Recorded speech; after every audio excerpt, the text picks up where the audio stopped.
vamos lá então, gente. Finalmente, depois de tanto transtorno, vamos dar início, né? A gente estava com problema de áudio, aí voltamos agora e vamos começar.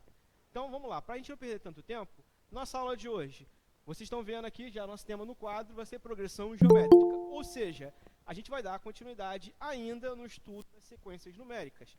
Para relembrar, a gente já falou sobre progressão aritmética em 2 aulas separadas, onde a gente pôde aprofundar e a gente pôde ver a importância que esse tema tem lá para o vestibular de vocês. E na aula de hoje a gente vai dar mais um avanço, mais um pulinho aí, mais um degrau, para a gente aprender agora a progressão geométrica. Obviamente, a ideia de sequência numérica e a ideia de como funciona a estrutura de sequência continua sendo a mesma. Então, tudo que a gente aprendeu com relação à estrutura, meio que nós vamos reutilizar, agora fazendo as mudanças devidas para poder explicar a progressão geométrica, beleza? Então, qualquer dúvida que surgir, vocês já falem aí no chat, a galera que está aqui já tira logo a dúvida, aproveita, e já vamos partir para o slide, vamos ver como que vamos lidar com esse tema. Então, vamos lá. Progressão geométrica, vamos falar um pouquinho sobre ela. Próximo slide. Bom, a definição oficial. Chama-se de progressão geométrica, a gente chama de PG, uma sequência de números tais que o quociente entre cada termo e seu antecessor é uma constante que é denominada como razão da progressão. Beleza, o que significa isso? Quando a gente aprendeu lá a PA, a progressão aritmética, a gente meio que já tinha visto essa ideia de sequência, mas lá a gente lidava de uma forma diferente com relação à razão. Primeiro, lá na PA, a gente chamava a razão pela letra R. A gente falava R igual a razão. Agora, no caso da PG, a gente não utiliza a letra R para falar da razão.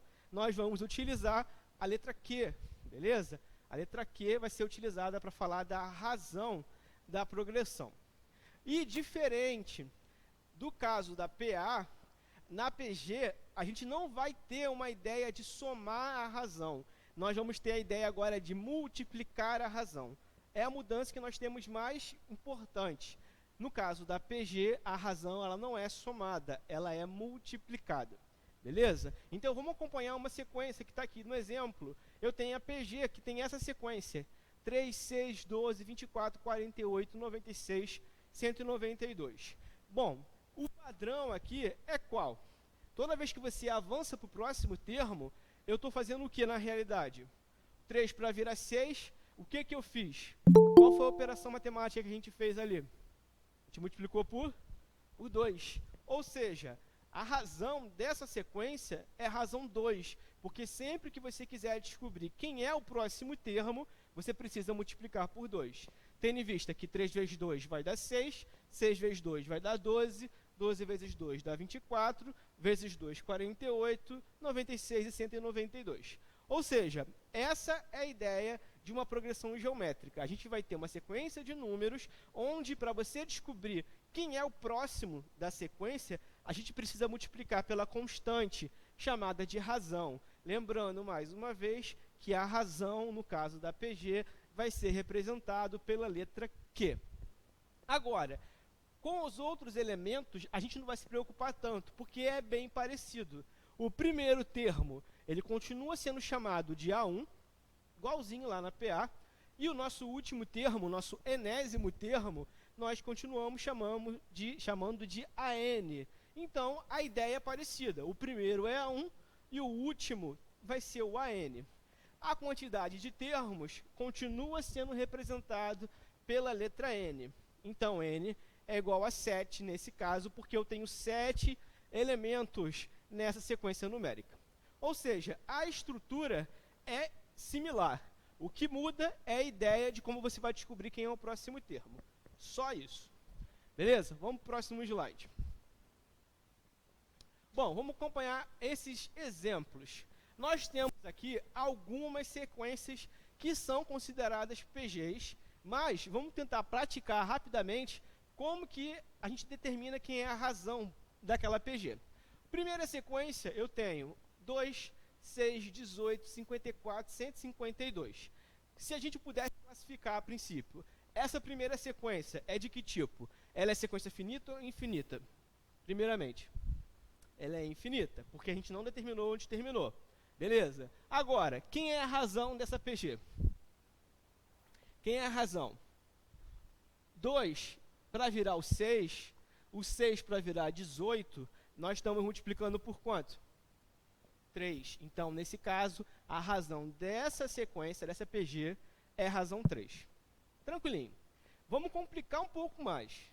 No segundo caso, eu tenho a sequência menos 4, menos 8, menos 16 e menos 32.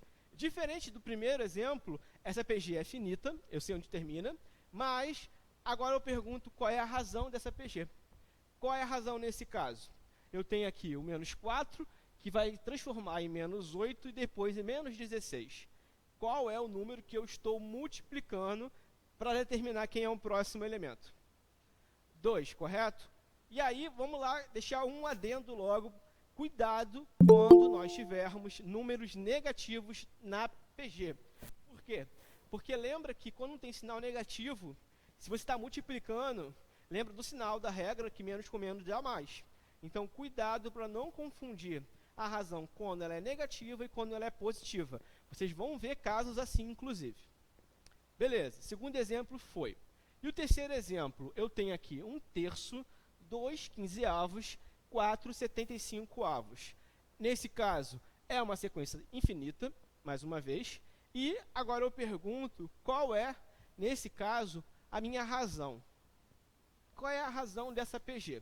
Observa que nesse caso é um pouco mais complexo, um pouco mais complicado da gente falar só de olhar. Mas, ainda assim, dá para fazer facilmente de cabeça. Porque olhando só para o numerador, eu tenho o numerador 1, depois eu tenho o numerador 2, correto? O 1 para virar o 2, eu multipliquei por quanto? Multipliquei por 2. Agora vamos olhar para o denominador da fração. O 3 para virar o 15, eu multipliquei por quanto? 5. Então, em cima é 2, embaixo é 5. Então, a razão para essa PG vão ser 2/5. Foi? Então, dá para fazer de cabeça mesmo quando a gente tem uma estrutura com fração. Ainda continua fácil.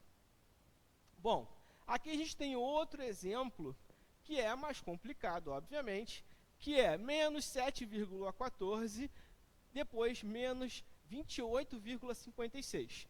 Bom, esses casos, eles dão mais trabalho por conta da vírgula, que ela está ali. Mesmo assim, você consegue determinar quem é a razão, beleza? Mas, vamos lá, quando nós não soubermos, não dá para fazer de cabeça, você esqueceu, não dá, o que é que a gente vai ter que fazer? Você vai escolher qualquer termo da sua sequência, não pode ser o primeiro, e você vai dividir esse cara pelo antecessor dele. Ou seja, quando a gente não consegue fazer a razão de cabeça, escolhe um termo da PG e divide pelo anterior. Por exemplo, se a gente voltar lá no primeiro exemplo, eu tenho aqui 2, 6, beleza?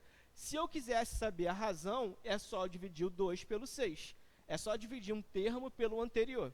2 dividido por 6, 6 dividido por 2 dá 3. Da mesma forma, no segundo exemplo, menos 8 para virar menos 4, se você dividir eles, menos 8 dividido por menos 4, menos com menos dá mais, e 8 dividido por 4 dá 2. Então, a razão da segunda sequência é a razão 2. A mesma coisa vai valer para esse exemplo, esse quarto exemplo que a gente estava falando, mas ele vai dar mais trabalho, a gente vai deixar para falar dele mais à frente. E o nosso último exemplo, eu tenho uma sequência que é 6, assim, infinitamente. É a PG infinita, como eu já falei, mas pergunto, qual é a razão dessa PG? E agora, no último caso, qual é a razão que nós temos nessa última PG? Razão 1. Por quê? A gente consegue notar que a gente está multiplicando por 1. Lembrando que o número 1 é o elemento neutro da multiplicação. E cuidado para não confundir com o caso da adição. Pergunte. Não entendi? Menos 2? Sim, menos 2. Perdão, 2, positivo. O penúltimo exemplo vai dar razão 2. Tá? Mas, no último exemplo agora, 6666, eu estou multiplicando por 1, porque 1 é um elemento neutro da multiplicação. Lembrando que no caso da PA, quando a gente tinha elemento neutro, lá na PA era elemento 0. Por quê? No caso da PA, o elemento neutro é o 0. No caso da PG, o elemento neutro é o 1.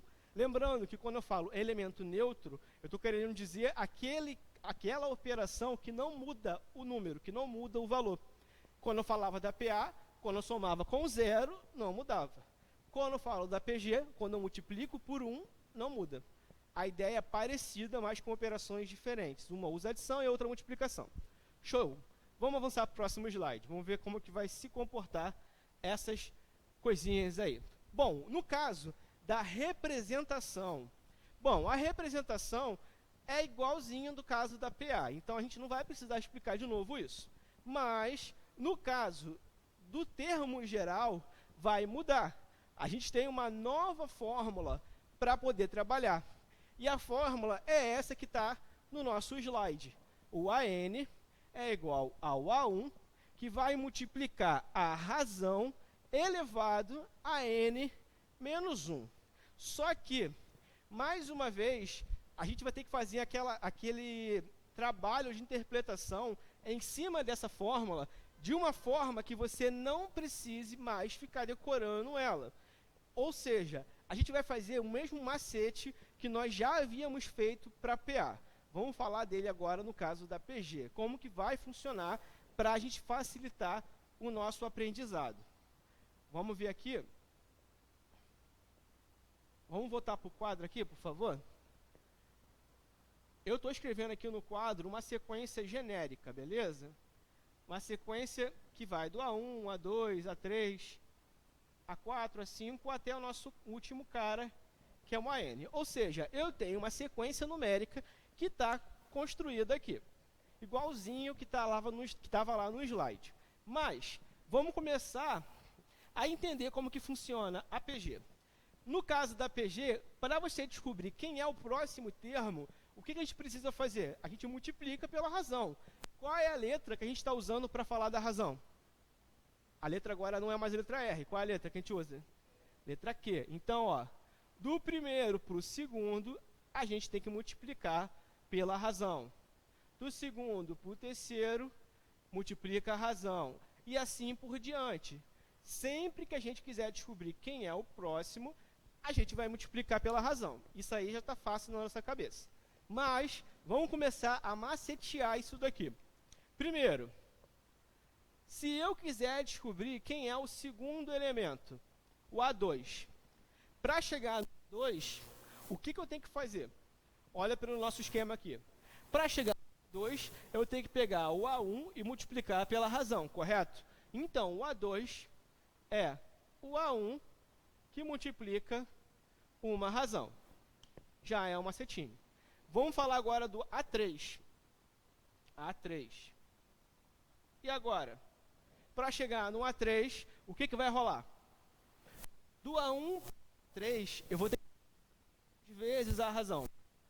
2 vezes. Ou seja, o A3 é o A1 que vai multiplicar a razão 2 vezes. A razão ao quadrado. Foi. Vamos pegar mais um cara. Se eu pegar o A4, só algumas sequências. Para chegar no A4, eu vou ter que multiplicar quantas vezes a razão? Eu estou aqui, A4.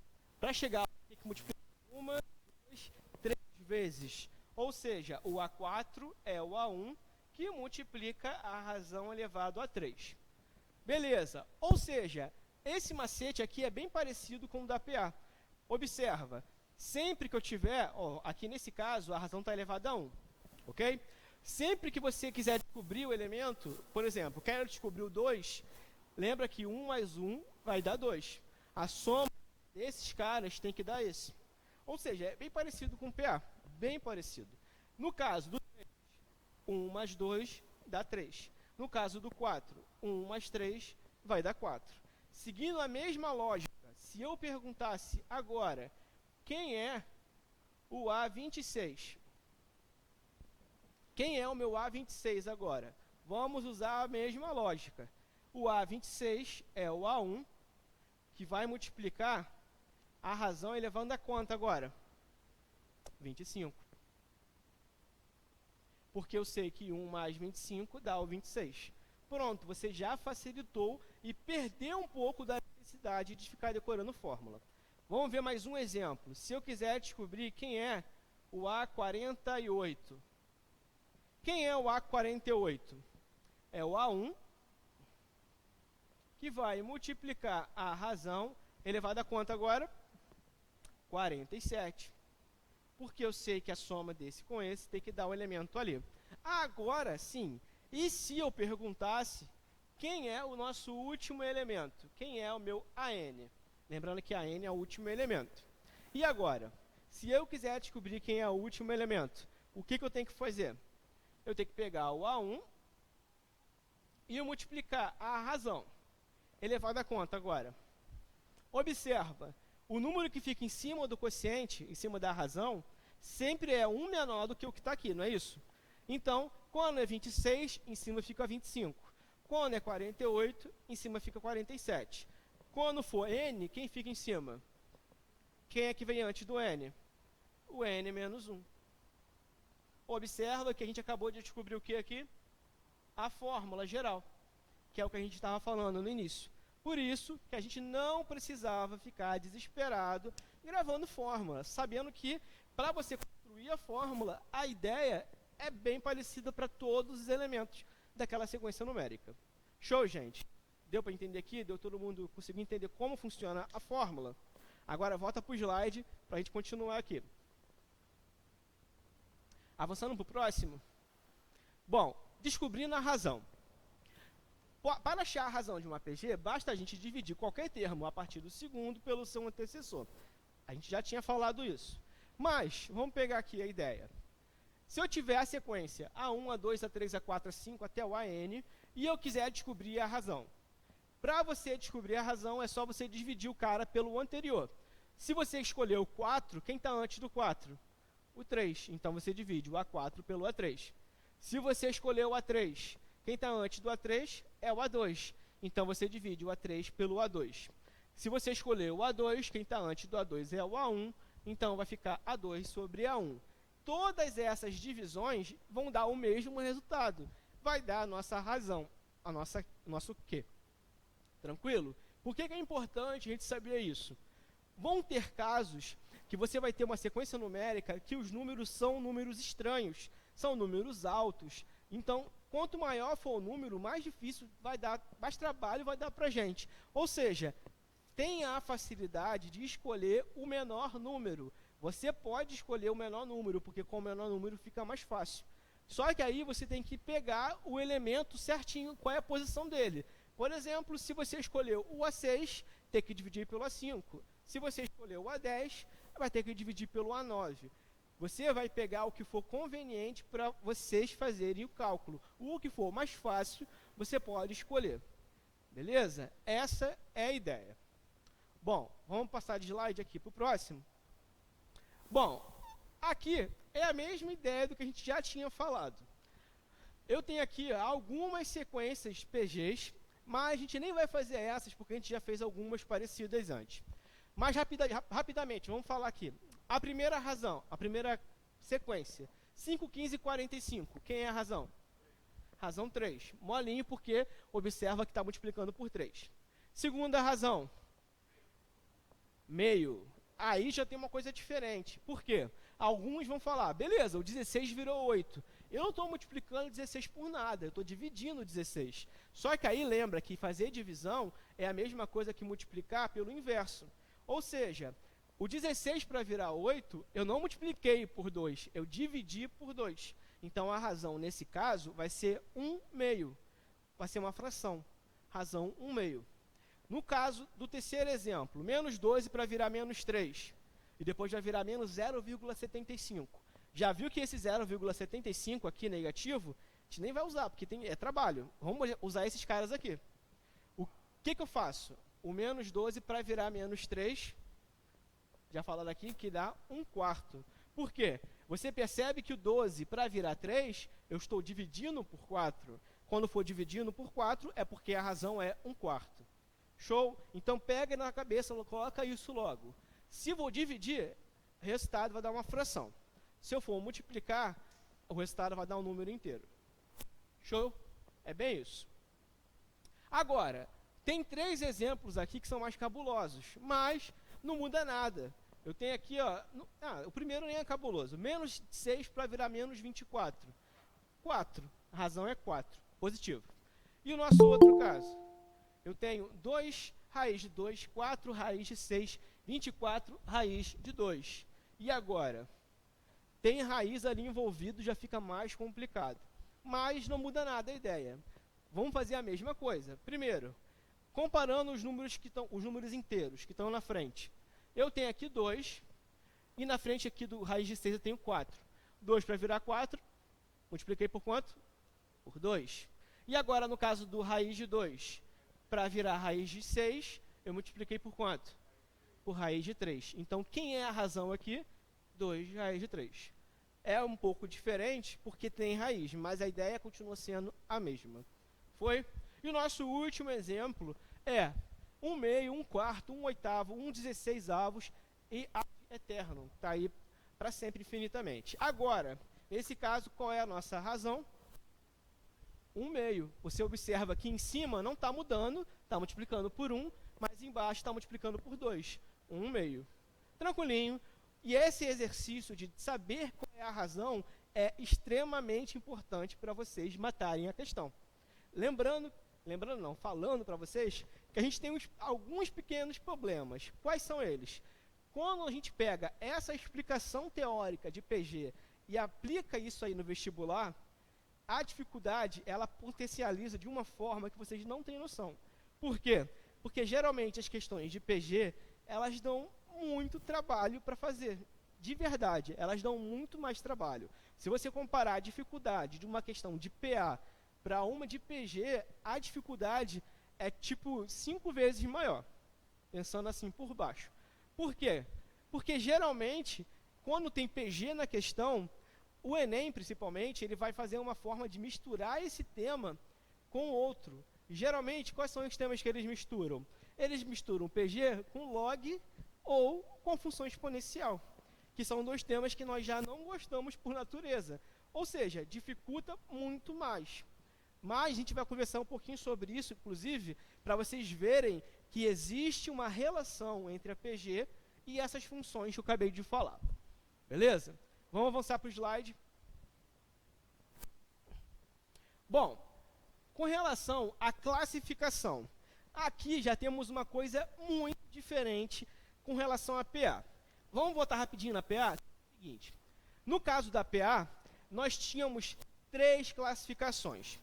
Ou a PA estava crescendo, ou ela estava decrescendo, ou ela estava constante. Não era isso que a gente falava no caso da PA? Ou é crescente, ou é decrescente, ou é constante. Só tinha essas 3 opções. E, inclusive, tinha uma regrinha que a gente falou na aula. Que como que era essa regra? Quando a razão, no caso da PA, beleza? Quando a razão era maior que 0, a PA era crescente. Quando a razão era menor do que 0, a PA era decrescente. E quando a razão era igual a 0, era porque a PA era constante. Só tinha essas 3 situações. Na PA e na PG. Tudo que a gente falou morre. A ideia é completamente diferente. Parecido, mas é diferente. Vamos lá. Primeiro caso. A gente separa em casos. Quando eu tiver uma razão maior do que 1. O que é razão maior do que 1? Se for 1,2, 1,3, 5, 10, 20, tudo que for maior do que 1, vai se enquadrar nesse caso aqui. E observa, nós temos 2 situações para analisar. Primeira situação, quando o primeiro elemento é maior que 0, é positivo. E o segundo caso, quando o primeiro elemento é negativo. Nós separamos em 2 pedaços, 2 partes. Vamos pegar o primeiro exemplo. Eu tenho aqui, ó, 4, 8, 16, 32. Observa comigo. Quem é a razão dessa PG? 4, 8, 16, 32. Qual é a razão aqui? Razão 2. E o comportamento da PG? Do 4 para 8, 16, 32. Ela está aumentando ou ela está reduzindo? Ela está aumentando. Ou seja, a gente acabou de descobrir uma PG onde a razão vale 2 e a PG é crescente. Tranquilo, fácil. Mas vamos ver agora um outro caso. Agora o primeiro termo é negativo. Observa, menos 6, menos 12, menos 24, menos 48. Pergunta, qual é a razão nesse caso? Eu estou multiplicando por quanto? 6 pela 12, 24, estou multiplicando por quanto? Por 2 também. Ou seja, a razão é igual ao exemplo de cima, razão 2, nos dois casos. Só que, observa o comportamento agora. Menos 6 vai virar menos 12, menos 24. Eu não estou aumentando o número, eu estou fazendo o que com ele? Eu estou reduzindo. Ou seja, eu tenho aqui um caso onde a razão vale 2, mas a PG é decrescente. O que rolou aqui? A gente está vendo que agora não tem essa história de razão positiva é crescente. Você está vendo aqui um exemplo, que eu tenho razão positiva, razão deu 2 para os dois, mas uma está crescente e a outra está decrescente. Morre a ideia que a gente falava lá na PA. Tem um comportamento um pouquinho diferente. Show, gente? Todo mundo aqui deu para entender? Bom, primeiro caso é esse, razão maior do que 1. Segundo caso, vamos ver no próximo slide. Bom, no segundo caso, é quando a razão vale exatamente 1. Lembrando, quando a razão vale 1, é porque vai ficar multiplicando por 1. E tudo que multiplica por 1, a gente sabe, matemática, multiplicou por 1, não altera o valor. Não é isso? Ou seja, nós temos os dois exemplos aqui. Mesmo que seja o primeiro exemplo positivo ou negativo, os exemplos, eu tenho a PG 5555 e a PG menos 3, menos 3, menos 3, menos 3. Nos dois casos, a razão vale 1, eu estou multiplicando por 1. Só que nesse caso, eu não estou mudando de valores. Logo, a PG está estacionada. E a gente chama ela, por causa disso, de PG estacionária. Ou, em alguns livros, também é chamada de PG constante. Tanto faz. PG estacionária e PG constante é a mesma coisa. Tudo bem? Então, a gente tem aqui um caso, ó, mais um caso. Já falamos quando a razão é maior do que 1 e quando a razão vale exatamente 1. Vamos agora para o terceiro caso. No próximo slide, a gente vai falar disso. Bom, o terceiro caso é quando a razão está entre 0 e 1. Agora, quem são os números que estão entre 0 e 1? 0,1, 0,2, 0,3, todos esses números, fração também, tá? 1/2, 1/4, 1/5, todos esses estão entre 0 e 1. Quando nós tivermos razão entre 0 e 1, de novo vai ter aquele problema. A gente não pode afirmar se vai ser crescente ou decrescente sem observar o comportamento. Por quê? Olha o primeiro exemplo. 360, 180, 90, 45. Quem é a razão aqui? Eu estou dividindo por 2, então a razão é 1/2. Só que o que está acontecendo com o meu número? Ele não está reduzindo? 360, 180, então nesse caso a PG é decrescente. Eu tenho uma razão igual a meio e PG decrescente. Mas, olhando para o outro exemplo, eu tenho aqui, ó, menos 88, menos 44, menos 22, menos 11. Observa que, de novo, a PG tem razão 1/2, porque eu estou dividindo por 2, mas nesse caso, eu estou aumentando o meu número. Lembrando que menos 88 é menor do que menos 44, que é menor do que menos 22, e assim por diante. Então, eu tenho agora uma PG que vale 1/2, mas ela é crescente. E, de novo, nós temos duas sequências que têm a mesma razão, mas comportamento diferente. Uma está crescendo e a outra está decrescendo. Show de bola? E, geralmente, gente, essas ideias que fazem um transtorno na nossa cabeça. Porque é muito complicado, quando você coloca tudo junto e misturado, você separar na sua mente o que é crescente, o que é decrescente, quando é crescente, quando é decrescente. E isso dá um certo trabalho no caso da PG. E nós temos ainda uma outra situação, que a gente vai ver no próximo slide. No próximo slide a gente vai ver isso. O último caso é, e quando a razão é menor do que 0? Ou seja, quando a razão é negativa. E aí o que vai rolar? Vamos lá, primeiro exemplo, eu tenho aqui 4 menos 8, 16, menos 32, 64. O que está rolando? Eu estou multiplicando por quanto? O 4 para virar menos 8, eu multipliquei por quanto? Por menos 2.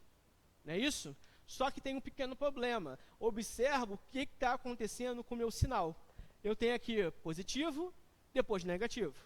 Depois positivo, depois negativo. Por que está acontecendo isso? Por causa da regra de sinal. Com menos, vai dar mais. Mais com menos, vai dar menos. E assim por diante. Vai ficar oscilando, positivo, negativo. Quando acontece isso, é porque a PG é chamada de alternante. Por que alternante? Porque ela fica alternando o sinal. Fica positivo, fica negativo. E assim até o final da sequência. Lembrando, ela também pode ser chamada de PG, além de alternante, ela também pode ser chamada de PG que altera, só que a gente fala com outro nome. Deixa eu lembrar o nome específico, eu já também não lembro. 4 para menos 8. Vou lembrar o nome depois, que eu esqueci também. A gente quase não usa ele, mas pode surgir. Beleza, então, classificação de PG é isso. Temos que tomar cuidados, porque nós temos 4 situações. Ou é crescente, ou é decrescente. Ou é constante estacionária, ou é alternante ou oscilante. Lembrei do nome. Também pode ser chamado de oscilante. Então, nós temos aí várias situações diferentes para trabalhar no caso da PG. Vamos ver o exemplo agora numérico de como funciona isso daí que a gente está falando. Próximo slide. Bom, primeiro exemplo. Determine o termo geral da sequência definida pelo termo ali. Eu tenho 3, 9, 27. Observa que a pergunta já está com a resposta, mas eu tenho 3 virando 9, 9 virando 27. Quais são as conclusões que eu tenho? Eu sei que o primeiro termo vale 3 e que a razão também vale 3. Não é isso? Eu só sei isso. O primeiro termo é 3 e a razão também vale 3. Se a gente pegar a fórmula geral está aqui, né? A n é igual a 1, que multiplica q elevado a n menos 1. E você pegar esses dois resultados e substituir, o que vai rolar? Bom, o meu A1 eu sei que vale 3. Show. O meu n eu não sei, porque eu não sei quantos termos tem a PG. Ela não foi falada. Mas eu sei que a razão vale 3 também. Então ficou 3 que multiplica 3 elevado a n menos 1. Ok. E aqui tem um pequeno problema. Por quê? Nesse caso da PG, a gente vai usar muita propriedade de potenciação. Sabe aquelas regrinhas que a gente aprendia? Quando a base é igual, repete a base, soma expoente. Ou quando a base tem que dividir, repete a base e subtrai o expoente. Isso a gente vai usar aqui. Então, observa. Em cima do meu 3, que está aqui, eu tenho um 1 escondido. Então, vai ficar 3, a base está igual, repete a base e soma os dois expoentes. Então, vai ficar 1 mais n menos 1. Somei os dois expoentes. Só que tem uma situação aqui. Eu tenho 1 e menos 1. 1 e menos 1 são opostos, então eu posso eliminar eles, cortar eles. Sobrou o quê? Só o n. Então, a forma geral dessa sequência é 3 elevado a n, o que vai bonitão ali com o gabarito da letra C. Tranquilo? Esse é o primeiro exemplo para a gente começar a exercitar a nossa ideia. Ok? Vamos para o próximo. Observações. Para você não ficar desesperado, necessitando de fórmula, como a gente já ensinou o macete, a gente também tem algumas situações legais aqui para considerar. Por exemplo, se eu quiser descobrir o sexto termo, o A6, e eu não tenho o A1, lembra que a fórmula tem A1, mas se você não souber quem é o A1, você vai usar o que você tiver. Por exemplo, se eu tiver o A2, na hora que eu tiver o A2, eu vou multiplicar pela razão elevado a 4. Por que está elevado a 4 aqui? Porque eu já sei que aqui é 2. Para chegar no 6, falta 4. Por isso que a razão está elevada a 4. Foi. No caso do A8, se eu tiver o A5, cara, se eu tenho o A5, 5 para chegar no 8, falta quanto? Falta 3. Então, a razão fica elevada a 3. No caso do 10, se eu tiver o A3, por exemplo, 3 para chegar no 10, falta quanto? Falta 7, então fica a razão elevada a 7. Essa ideia, esse macete, pode facilitar e acelerar o teu cálculo muito. Então, é interessante você saber. E geralmente, a gente não aprende assim na escola. Geralmente a gente não lida assim na escola. A gente aprende muito tradicional, a gente aprende a usar fórmula, usar fórmula, usar fórmula. Só que a nossa realidade no vestibular, a fórmula não funciona. E aí, o que a gente faz? A gente chora? Não, a gente dá um jeito. Esse é o jeito. Você vai usar o que você tiver. Tranquilo? Então, beleza. Próximo slide. Bom, no caso da PA, nós tínhamos propriedade. No caso da PG, nós também temos. Como que funcionam? São parecidos, mas não igual. Vamos lá, primeira propriedade. Numa PG finita, importante que seja finita, o produto de dois termos equidistantes dos extremos é igual ao produto dos extremos. E o que significa isso, gente? Se você multiplicar os caras que são extremos, os que estão nas pontas, sempre vai dar o mesmo resultado. Por exemplo, o 4 multiplicando pelo 512 tem que ser a mesma coisa que o 8 multiplicando pelo 256, que também tem que ser a mesma coisa que o 16 multiplicando pelo 128, que também tem que ser a mesma coisa que o 32 multiplicando pelo 64. Esse resultado a gente sempre tem que ficar atento. Alguns vão falar, beleza, é igualzinho na PA. Não é igual na PA. Por quê? Porque lá na PA a gente não multiplicava os extremos, a gente somava os extremos. Então só muda isso. Na PA a gente soma, na PG a gente multiplica. Essa é a ideia. E pode facilitar muito a tua vida. Próximo slide. Propriedade foi explicada. Segunda propriedade. Numa PG finita com número ímpar de termos, o termo central é a média geométrica dos extremos e, consequentemente, de qualquer par de termos equidistante dos extremos. Traduzindo, porque está um pouco confuso. Quando a gente quiser saber quem é o cara que está no meio, o termo central, a gente tem que fazer a média geométrica. Cuidado para não confundir com a PA. Lá na PA, a gente fazia a média aritmética. Lembrando que média aritmética é soma e divide por 2, quando são dois termos. No caso da média geométrica, não é isso. O que é média geométrica? Na média geométrica, você multiplica os vizinhos e faz a raiz deles. Então, por exemplo, se você utilizar, no exemplo que está em destaque, o 3 e o 27, se você quiser descobrir quem é que está no meio deles, o que a gente tem que fazer? Multiplica o 3 vezes o 27 e faz a raiz quadrada. Então, fazendo aqui, 3 vezes 27 dá quanto? 3 vezes 27 vai dar 81. E qual é a raiz quadrada de 81? O próprio 9, é o que está no meio. Então, essa é uma propriedade. Para você descobrir o que está no meio, faz a multiplicação dos vizinhos e faz a raiz dele. Foi? Isso se chama média geométrica. E essa propriedade é muito usual. Temos que saber para fazer algumas questões específicas. Principalmente no caso da UERJ. Se prestar o UERJ, pode ser que tu venha utilizar de alguma dessas propriedades, porque elas são bem utilizáveis lá. Beleza? Próximo exemplo, no slide. Bom, vamos para uma pergunta. Sendo uma progressão geométrica onde o terceiro termo é 4 e o quinto é 64, determine o valor do A4. E aí? Observa que é totalmente aplicado o que a gente acabou de falar. Por quê? Eu sei quem é o terceiro e eu sei quem é o quinto. E agora? Eu não quero descobrir quem é o quarto não está no meio. Então faz a média geométrica. Como que faz média geométrica? Multiplica e faz a raiz. Quem são os caras? Olha para o nosso esqueminha aqui, ó. O terceiro vale 4 e o quinto vale 64. Multiplica. 4 vezes 64 vai dar quanto? Está ali no nosso slide, vai dar 256. E qual é a raiz de 256? O próprio 16. Ou seja, o cara que está no meio, o A4, vale 16. A alternativa fica sendo letra D. Fizemos aí rapidamente. Lembrando que se você não soubesse da propriedade, para você chegar nessa solução, daria muito mais trabalho, porque você faria várias contas separadas para achar o mesmo valor. Ok? Bem tranquilo. Próximo slide. Notações especiais. No mesmo formato que a gente falava da PA, a gente também tem na PG. O que rola? No caso da PG, quando a gente fala, por exemplo, seja uma PG com 3 elementos. Eu falei quem são eles? Quando você não souber quem são os elementos, você vai usar essa noção especial. Primeiro caso, se eu tiver 3 termos só, como que vai ser?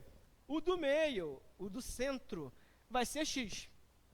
O que vai ficar para a direita vai ter que ser x multiplicando a razão. O que está para a esquerda tem que ser o contrário disso. Se você multiplicou para a direita, você vai fazer o que para a esquerda? Vou dividir. Então fica x dividido pela razão.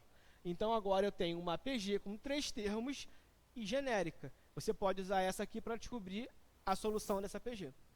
Beleza? Lembrando, se funciona com 3, funciona com 5. Com 5 termos, mesma coisa. O do meio é x. O que está à direita, x vezes a razão. O próximo à direita vai ter que ser x vezes a razão ao quadrado. Agora, o primeiro à esquerda vai ser x dividido pela razão. E o outro à esquerda vai ser x dividido pela razão ao quadrado. Ou seja, nós temos aqui mais um caso de PG genérica com 5 elementos, quando a gente não sabe quem são eles. A mesma coisa funciona com 7, com 9, com 11. Se for ímpar a quantidade, você pode usar isso. Beleza? Lembrando que é bem específico. Você não vai usar isso daqui em uma questão normal. Você vai usar a fórmula geral, que a gente já sabe. Agora, se não soubermos, usa esse caso. É um caso bem específico, como eu falei. Beleza? Vamos para o exemplo. Próximo slide. Esse exemplo aqui é bem complicado, por sinal, mas vamos devagar. Pergunta que é o seguinte: seja uma PG com 3 termos, cuja soma deles tem que dar 19 nonos, e o produto deles tem que dar, não estou enxergando aqui, 8/27. Determine a PG crescente. Tá. Observa que essa questão, a gente não sabe quem são os elementos, não tem falando. Mas eu sei que tem quantos elementos? 3. Cara, se a gente sabe que tem 3 elementos, o que está no meio é x, o que está à direita, x vezes a razão, e o que está antes, x sobre a razão, dividido pela razão. Só que, vamos lá, o primeiro termo, acompanhando no slide, o primeiro termo é x sobre a razão. Só que eu estou falando, a questão está falando que se você multiplica todos eles, tem que dar quanto? A questão falou, o produto tem que dar 8/27. O produto tem que dar 8/27. Ou seja, se você multiplicar x sobre a razão vezes x vezes a razão, tem que dar 8/27. O que a questão falou para a gente. Observa o seguinte, a gente pode cortar a razão. Por quê? Está dividindo e multiplicando, são operações contrárias, opostas. Cortei. Agora, vai ficar o quê? X elevado ao cubo, porque é x vezes x vezes x, x vezes x vezes x, x ao cubo, é igual a 8/27. O cubo, quando você joga para o outro lado, vai virar a raiz cúbica. E qual é a raiz cúbica de 8/27? A raiz cúbica do 8 é 2, e a raiz cúbica do 27 é 3. Então, 2/3. Eu acabei de descobrir que o x vale 2/3. Ou seja, eu acabei de descobrir quem é o cara que está no meio, o termo central.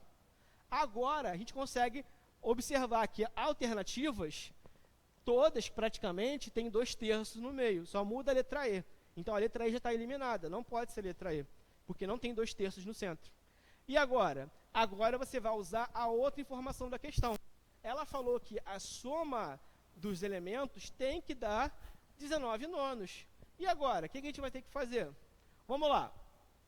Eu acabei de falar que a soma deles, olha para cá, a soma deles tem que dar 19 nonos. E agora? O que a gente vai ter que fazer? Você substitui. No lugar do x, eu vou colocar 2/3, porque eu acabei de falar que o x vale 2/3. Então vai ficar 2/3, 2/3 também nesse x, vai ficar 2/3 sobre q, mais 2/3, mais 2/3 vezes q. Aqui, eu tive que pular alguns passos do slide, porque não tem espaço para fazer o cálculo. Mas o que eu fiz? Eu fiz o MMC e eu simplifiquei a fração. Cheguei à conclusão o quê? Eu vou chegar nessas duas soluções que estão aqui embaixo. Ó. Eu tenho 4 nonos, 2/3 e 1. Ou eu vou achar outra resposta, que vai dar 1, 2/3 e 4 nonos. Beleza? Você vai falar, caraca, você pulou muitos passos. Sim, eu tive que pular. Você depois pode refazer com mais calma, se quiser ter certeza disso. Mas observa, a pergunta é qual? Qual é a PG crescente? E nesse caso, qual é a PG crescente? A primeira ou a segunda? É essa ou essa? A primeira ou a segunda? Bom, a primeira é a resposta. Por quê? Porque se você pensar, 4 dividido por 9 vai dar 0, alguma coisa. 2 dividido por 3 vai dar 0, alguma coisa também. E o próximo? É 1. Eu não aumentei? Então, essa é a crescente. Agora, se você pensar o contrário, aqui vai estar literalmente decrescente, porque vai diminuir. 1, depois 0, alguma coisa. Então, não é essa a resposta que eu quero. Eu quero a primeira. Então, essa primeira PG é a nossa resposta. E observa que já dá um pouco mais de trabalho para fazer essa questão. É muito mais mecânico para poder achar a resposta. Show? Vamos lá, próximo slide. Bom, como já tinha falado, as progressões geométricas são funções exponenciais. E a base vai ser lá com a razão, com o domínio, com naturais não nulos. Lembrando que a fórmula geral é a n igual a 1, que multiplica a razão elevada a n menos 1. Está tudo ali. Vamos olhar para a PG. Eu tenho essa PG aqui, ó, 3, 3, 12, 24. O termo geral vai ser 3 vezes 2 elevado a n menos 1. Observa comigo. Se vocês lembrarem lá atrás, lá na aula de função exponencial, eu falei diversas vezes o seguinte: galera, quando não tiver função exponencial, olha para o expoente. Exponencial tem que olhar para o expoente. Olhou para o expoente, tem letra no expoente, é porque deve ser função exponencial. Olha para cá. Se você olhar para a fórmula geral, olha para cá aqui, ó, 3, por favor, sinaliza para mim aqui no slide. 3 multiplicando por 2, elevado a quanto? N menos 1. Não tem letra ali no expoente? Cara, se tem letra no expoente, é porque eu tenho a função exponencial. Já está aí descaradamente para você. Observa o seguinte, olha para o gráfico agora. O gráfico, a gente já viu esse gráfico lá na aula de função exponencial. É um crescimento exponencial, tá vendo? Crescimento exponencial. Agora, vamos analisar. Primeiro elemento. Qual é o primeiro valor que eu tenho? Olhando pelo gráfico. O primeiro elemento é o 3, olhando pelo gráfico. O segundo elemento é o 6.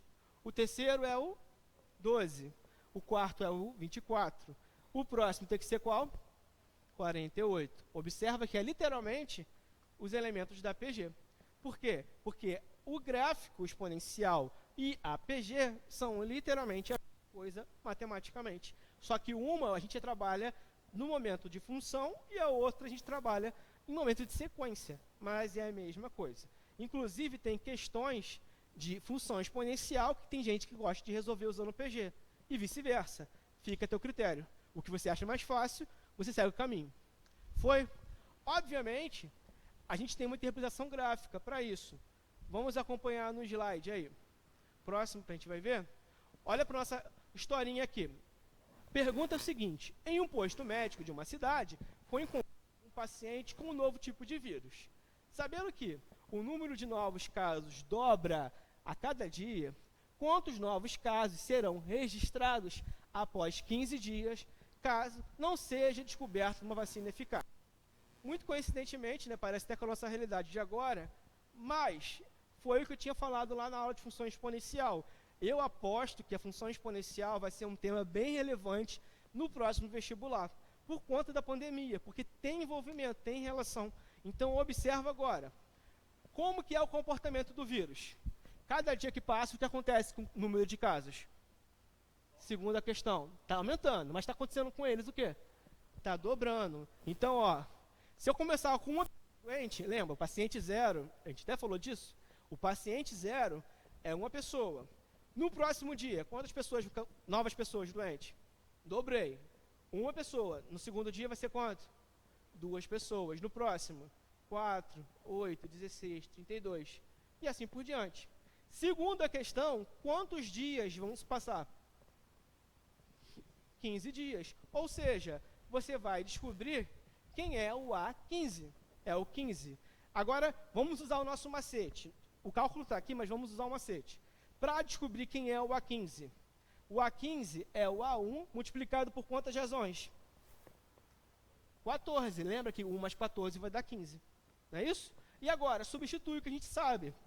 O A15 é o A1. Quem é o primeiro dia? Quantos são no primeiro dia? 2 pessoas doentes. Multiplicado pela razão. Qual é a razão aqui? 2 para virar 4, ele multiplicou por 2. Então fica 2 elevado a 14. E agora? Quanto dá isso? 2 elevado a 14 vai dar esse número gigante aqui, ó, 16.384. Quando eu multiplicar por 2, de novo, vai dar quanto? 32.768. Ou seja, em 15 dias, nessa historinha da questão, em 15 dias, se não descobrirem a cura da vacina lá, eu tenho 32.768 novos casos, só naquele dia, ignorando os anteriores. Só para vocês verem a quantidade de pessoa que fica doente. A gente até falou rapidinho isso aí lá na aula de função exponencial. O gabarito ficou sendo qual? Que eu não estou enxergando aqui. Fica sendo letra E. Foi, gente? Então, vocês estão vendo agora como que isso é aplicado numa realidade de questão. Beleza? Vamos avançar agora para o nosso slide? Observa aqui o gráfico do que a gente acabou de falar. Olha como que funciona o gráfico. Primeiro dia, o paciente 0. Eu tenho uma pessoa só doente. O primeiro dia da doença, no caso, tenho 2 pessoas. Vou avançando, 4, 8, 16, 32 e assim por diante. Olha o que está acontecendo. O gráfico é um crescimento. É justamente esse gráfico que o governo estava usando como referência, falando o tempo inteiro para achatar a curva, achatar a curva. Era essa curva que eles estavam falando. Você observa claramente o que acontece nesse caso dessa doença da questão. Porque no nosso caso atual do Covid, é pior do que essa, porque não é uma pessoa que contamina 2. É uma pessoa que pode contaminar 30, 40, 50. Então é muito pior do que esse caso aqui. Entendeu? Beleza. Passado nossa explicação teórica, vamos partir para as questões. Só que, vamos ver o tempo aqui, vamos avançar no nosso slide, por favor? Só que eu não vou fazer essa questão.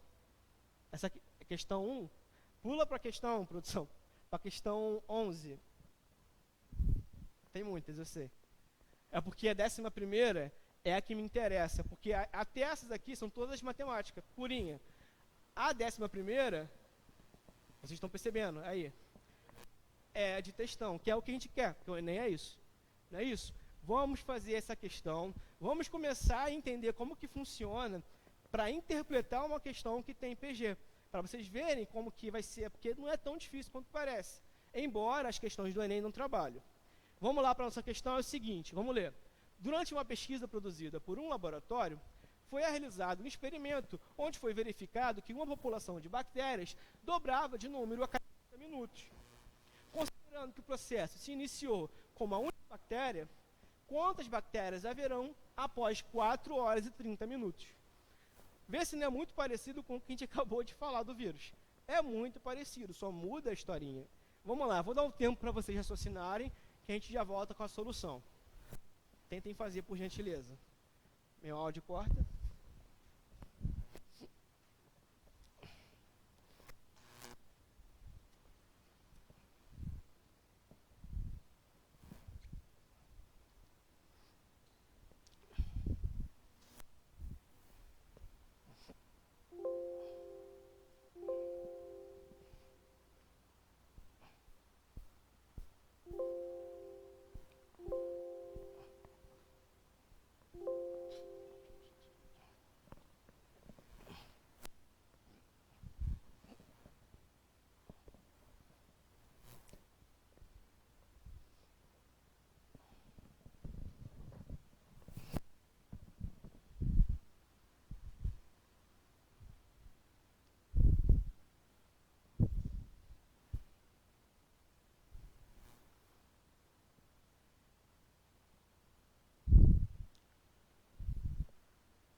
E aí, gente? Chegamos à solução?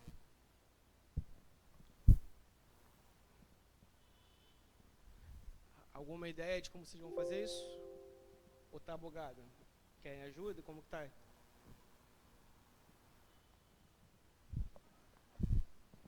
Fácil. Ela é fácil, é só entender o tempo. Só isso.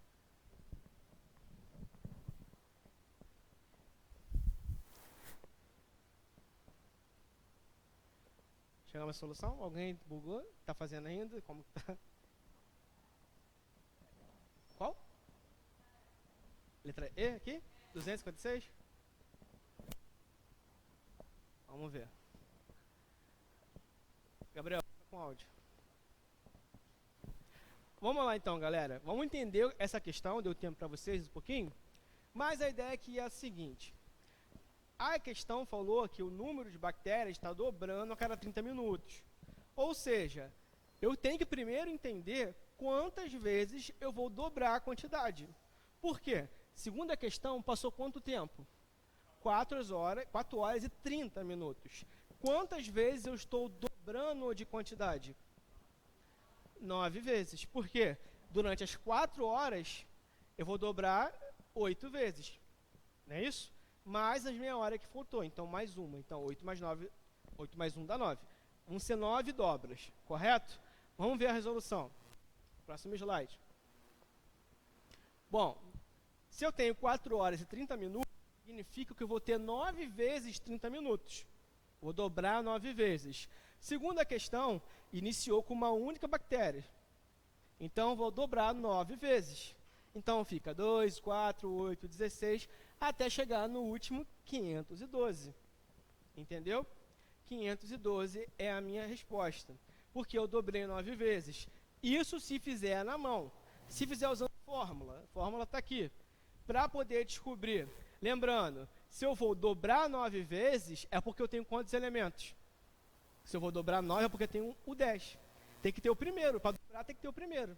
E quando você fala 9, você está desconsiderando o primeiro elemento. Beleza? Então, esse é um caso que muita gente erra. Entendeu, gente? Se eu vou dobrar 9 vezes, eu preciso ter o primeiro caso para poder dobrar. Então, o primeiro vocês esqueceram. Entendeu? Deu para fluir aí? Como? Então, beleza. Vou descobrir quem é o décimo. O décimo é o primeiro multiplicado pela razão elevada a 9.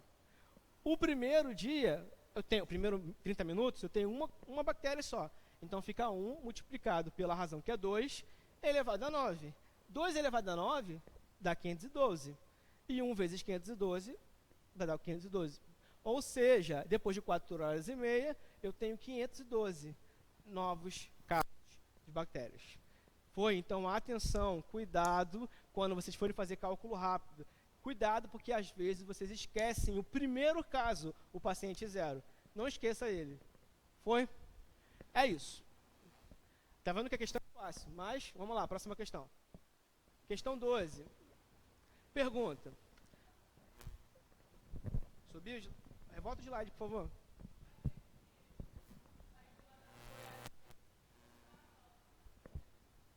Ah, eu ditei errado. Relaxa.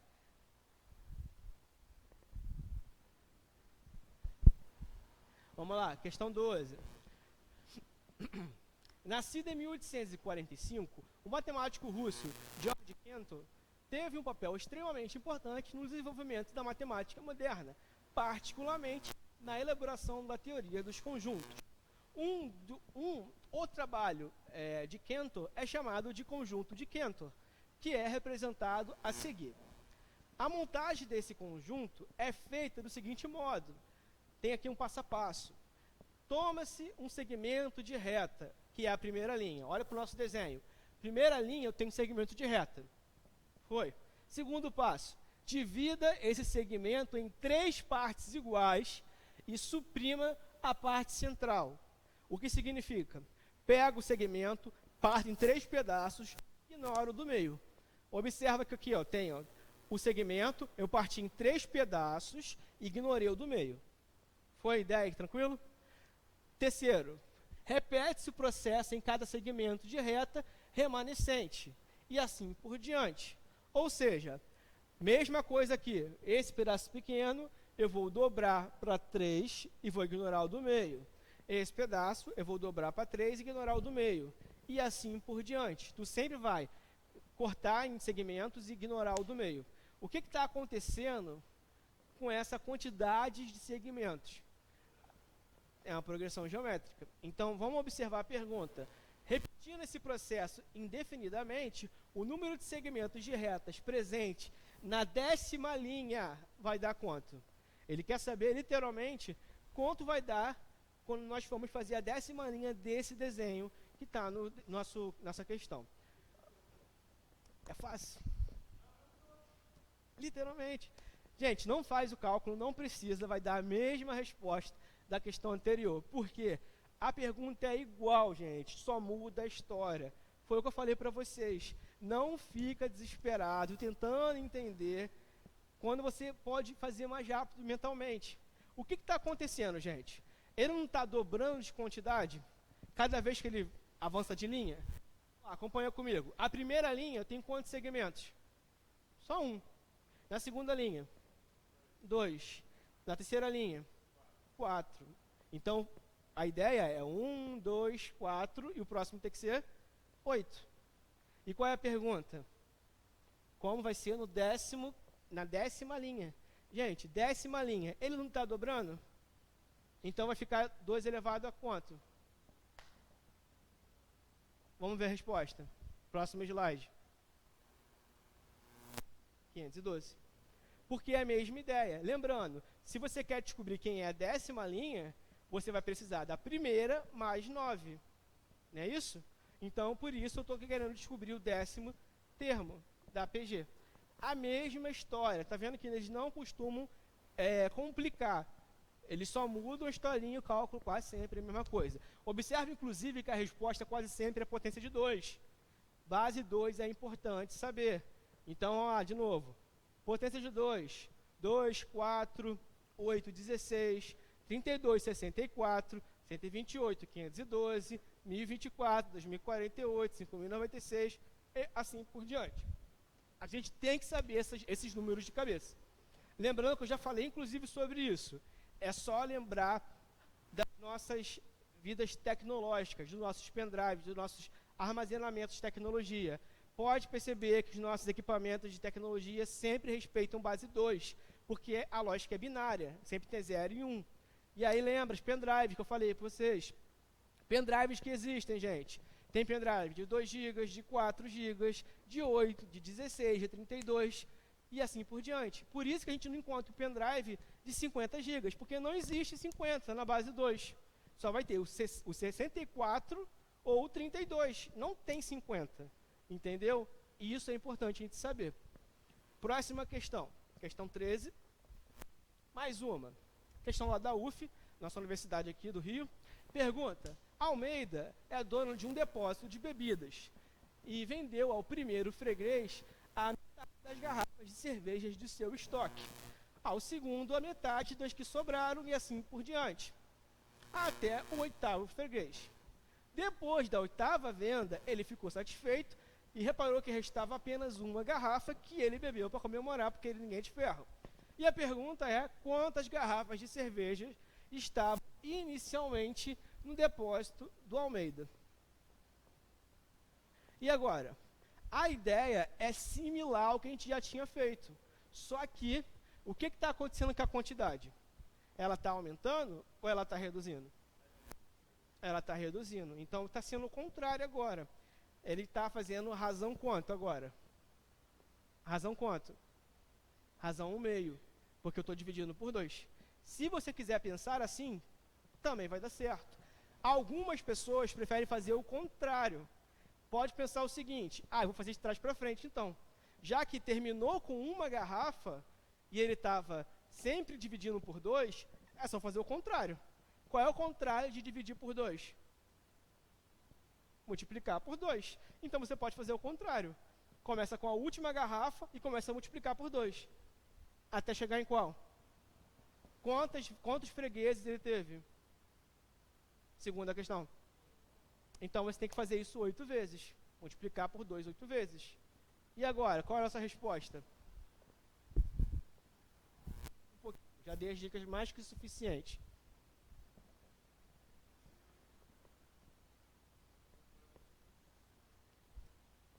Por quê?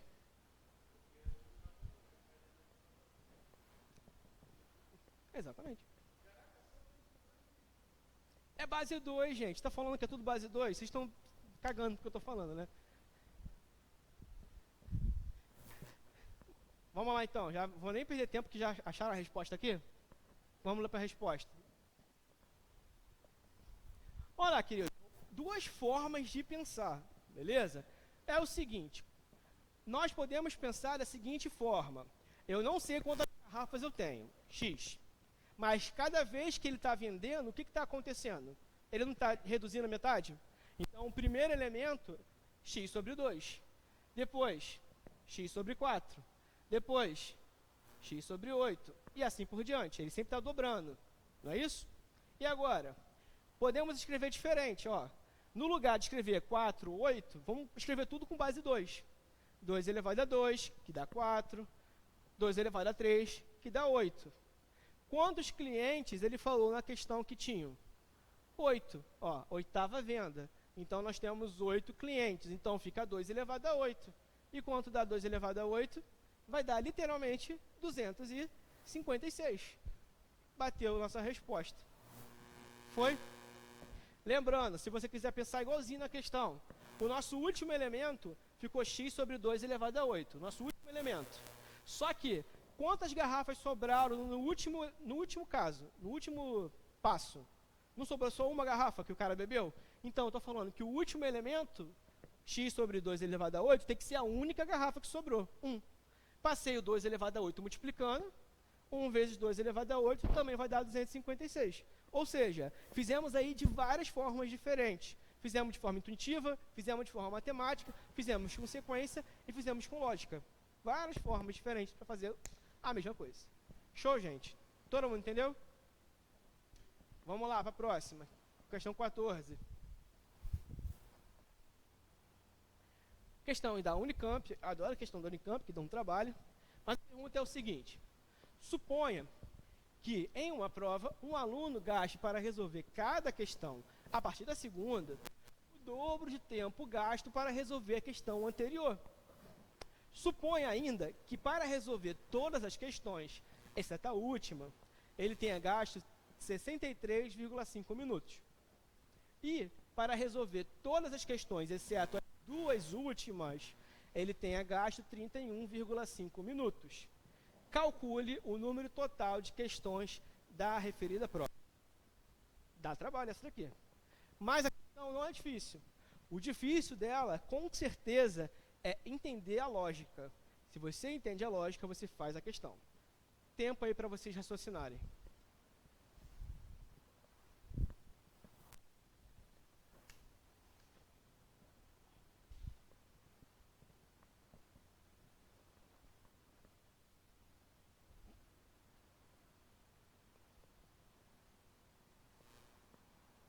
Gabriel? Beleza. Eu sempre fico com medo de falar. Tá gravando. E aí, gente? Tô em parafuso? Não conseguindo nem entender o que pode fazer? Fala tu. Tu geralmente tem uma ideia maluca.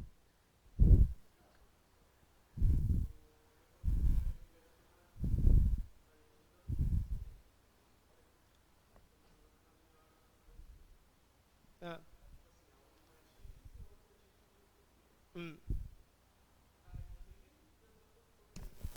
Raciocina. Essa questão aqui ela é bem complicada, porque a forma, entre aspas, a forma correta de resolver ela é uma forma de soma de termos. Só que a gente não falou disso aqui ainda, então a gente não vai usar isso. A gente vai usar mais intuição do que fórmula. Lembra que eu detesto fórmula, tá? Eu sou o cara inimigo da fórmula. Sempre vou tentar ter uma ideia de tentar matar a fórmula para você não ficar decorando. Mas a ideia aqui é mais ou menos o que ele tinha comentado. Vai subtrair o tempo. Porque observa que ele falou duas coisas, né? Ele falou que tem 63,5 se ele fizer todas as questões menos a última, e vai gastar 31,5 se ele fizer todas menos as duas últimas. Então, se você subtrai um pelo outro, você vai descobrir o tempo que ele demorou para fazer a penúltima. Beleza? A partir dali fica mais fácil, porque tu pode fazer o caminho contrário. Se ele gasta o dobro do tempo, faz o caminho contrário agora. Qual é o contrário de multiplicar por 2? É dividir. Então você começa a dividir por 2, até acabar o tempo. E aí você descobre a resposta. Isso aqui é treta, tá? Essa coisa de, isso que eu estou falando é macete de concurseiro, para economizar tempo. Lembra que eu sou expert nisso. Eu adoro macete para facilitar a coisa. Como que tu vai usar a soma? Porque, nesse caso, tu não sabe quantos termos tem. Porque é justamente a pergunta. Tu não sabe. Aí você fica na dúvida. Eu sei que a PG é finita, porque o tempo acaba, o tempo é finito. Então você não vai usar aquela ideia de PG infinita. Eu imagino que tu saiba. Não é para usar cálculo aqui, não é para usar limite.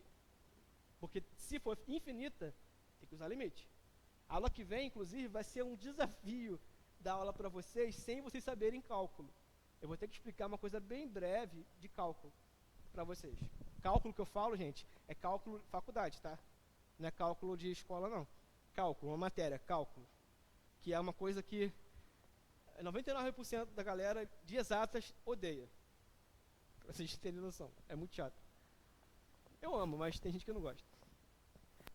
É isso. Alguém chegou a alguma conclusão? Quantas questões nós temos? Gabriel, return.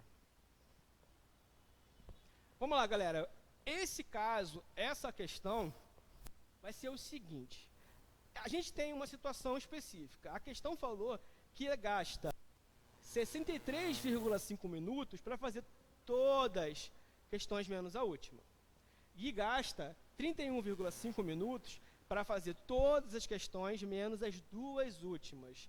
Ou seja, se você subtrai esses dois tempos, você vai descobrir o tempo que ele demora para fazer a penúltima questão. Isso facilita, aliás, a penúltima questão. E isso ajuda a gente, por quê? Segundo a questão, toda vez que ele vai fazer a próxima questão, ele gasta o dobro do tempo. Não é isso? Então faz o caminho contrário agora. Se ele gasta o dobro, quando você volta, qual é o contrário de multiplicar por 2? Dividir por 2. Então você faz esse caminho reverso. Ou seja, a gente está usando uma tática de maluco aqui. É um macetinho de concurseiro. Vamos lá ver o resultado. Gabarita aqui. Observa. Para resolver a última questão, subtrai o tempo. Demorou quantos minutos? 32 minutos para fazer a última, a penúltima. Foi? E agora? Volta no tempo, gente. Começa com 32, que é a última. Não é isso? Começa a dividir por 2. Lembrando que eu estou falando de tempo, tá, gente? 32, dividir por 2. 16, 8, 4, 2, 1, 0,5. Por que eu parei no 0,5?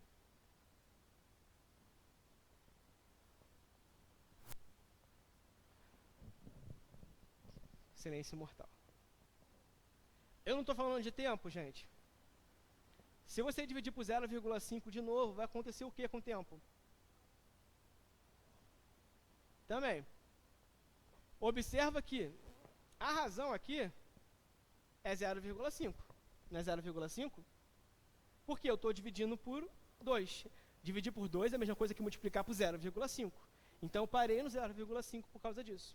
Lembrando ainda que o tempo é finito. Eu não posso ficar dividindo para sempre, porque vai sumir o tempo, vai acabar o tempo. Correto? Bom, até aqui eu tenho quantas questões? 7 questões. Qual é a nossa resposta? 8. Por que é 8? Porque a gente só fez até a penúltima, falta a última. Então tem que ser as 7 que nós descobrimos, mais a última. São 8 questões.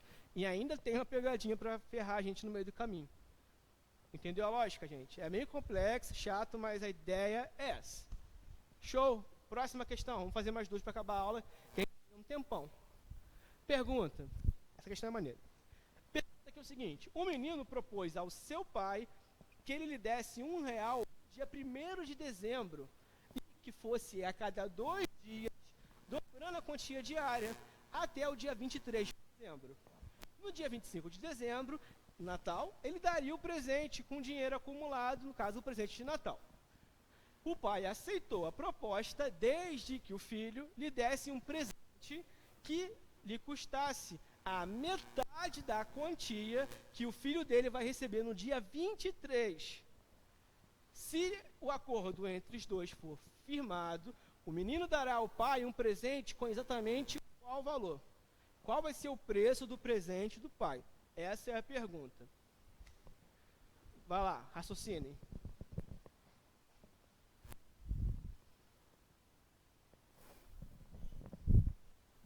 E agora?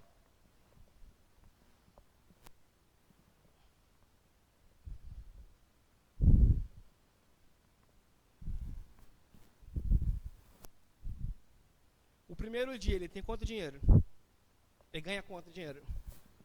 R$1. O primeiro dia ganha R$1. Quando ele vai ganhar dinheiro de novo? Quando ele vai ganhar dinheiro de novo, gente? Ele ganha de quanto tempo? Segunda questão. Então ele ganha em qual dia agora? Dia 1 ele ganha, o próximo é qual dia? Dia 3. E depois? Dia 5, dia 7. Ou seja, ele está ganhando dinheiro só nos dias ímpares. Percebeu isso? Só ganha dinheiro no dia ímpar. E o que está acontecendo com o dinheiro dele? Não está dobrando? Você vai descobrir quanto ele vai ganhar no dia 23, que é o que a pergunta quer.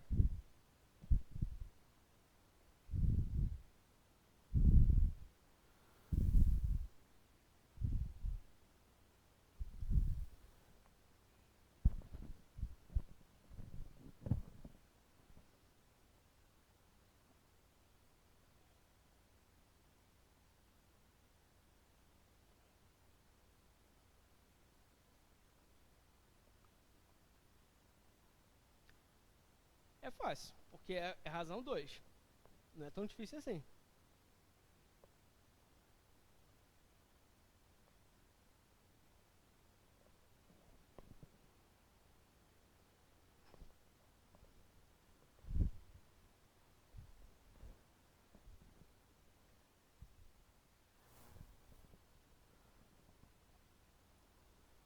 Bora lá a gente finalizar, porque já é quase no horário dos nossos almoços já. Então vamos. Bota aí, Gabriel, por favor. Vamos lá, gente. Vamos raciocinar com a questão seguinte. Primeiro, ele só ganha dinheiro a cada 2 dias. Portanto, se ele começou no dia 1 a ganhar dinheiro, ele vai ganhar dinheiro só no dia 3, depois no dia 5 e assim por diante. Logo, ele só ganha dinheiro nos dias ímpares. A gente já entendeu isso. Mas, cada vez que ele avança de dia, ele vai dobrar a quantidade. Como que fica então a sequência de dinheiro dele? Vai ser 1, depois 2, 4, 8 e assim por diante. Ele está sempre multiplicando por 2. O que vai rolar, gente? Até o dia 23, quantas vezes ele vai dobrar o dinheiro dele? Essa é a questão. Até o dia 23, quantas vezes ele vai dobrar a quantidade de dinheiro? Lembrando que você só usa os números ímpares. Então não são 23 dias, ele não ganha dinheiro dos 23 dias. Ele só ganha dinheiro nos dias ímpares. E agora? Quantos dias ímpares nós temos do dia 1 até o dia 23? 12 dias. Não é isso? São 12 dias. E agora? Vamos para o gabarito, Gabriel. Observa comigo. Ele ganha só dinheiro nesses dias aqui, ó, só os dias ímpares, até o dia 23. Beleza? Agora, seguindo a lógica, ele tem, ó, primeiro dia R$1, depois R$2, depois R$4 e vai dobrando. Mas eu acabei de descobrir que o primeiro termo é 1, a minha razão é 2, e a quantidade de vezes que ele vai ganhar dinheiro são 12 vezes, porque eu tenho 12 dias ímpares lá que ele vai receber. Posso contar aqui se quiser. E agora, é só você descobrir quem é o A12. Se eu tenho 12, eu vou descobrir quem é o A12. O A12 vai ser quanto ele vai ganhar no dia 23. Bom, A12 é o A1 vezes a razão elevada a 11, nosso macetinho. O primeiro termo é 1, e a razão vale 2. 2 elevado a 11. 2 elevado a 11 vai dar, cadê? Ah, nem resolvi, deixei 2 elevado a 11 mesmo. Isso daqui é quanto ele vai ganhar no dia 23. Mas a pergunta não é essa. Qual é a pergunta? o presente do pai. E o presente do pai tem que custar quanto? A metade do que ele ganhar no dia 23. Então eu pego o 2 elevado a 11 e divido por 2. Regra de potência. Estou dividindo potência de mesma base. Repete a base e subtrai o expoente. 11 menos 1 dá 10. E quanto dá 2 elevado a 10? 1.024. Ou seja, o valor do presente do pai dele vão ser R$ 1.024, no caso a letra D, que a gente pode observar. É bem prático e rápido. E vamos para a última, que é do Enem, finalmente. Última questão do Enem, ela é rápida porque ela não tem cálculo, graças a Deus. Questão rápida. Fractal, do latim que significa fractus, é uma fração quebrada. É um objeto que pode ser dividido em partes que possuem semelhança com o objeto inicial. A geometria fractal foi criada no século XX e estuda as propriedades e comportamento dos fractais, que são objetos geométricos formados pela repetição de padrões similares.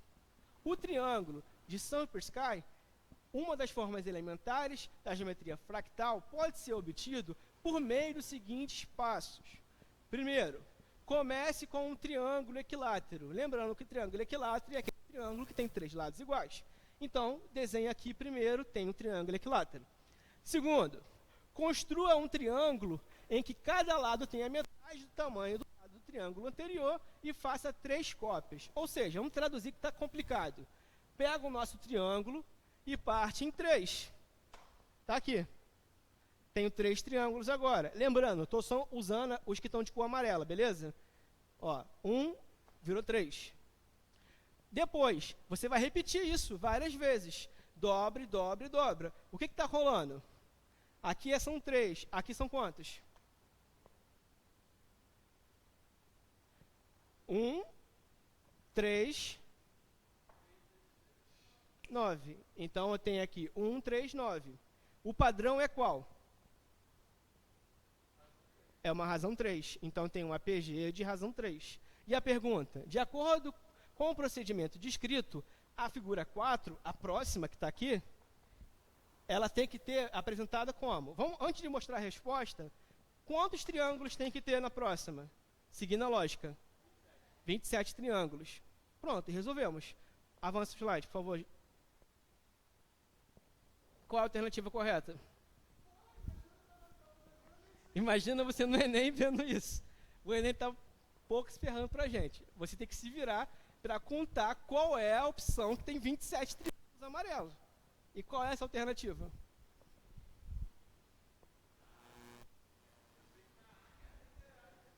Bom, a letra E, desconsideramos, óbvio, só tem 4.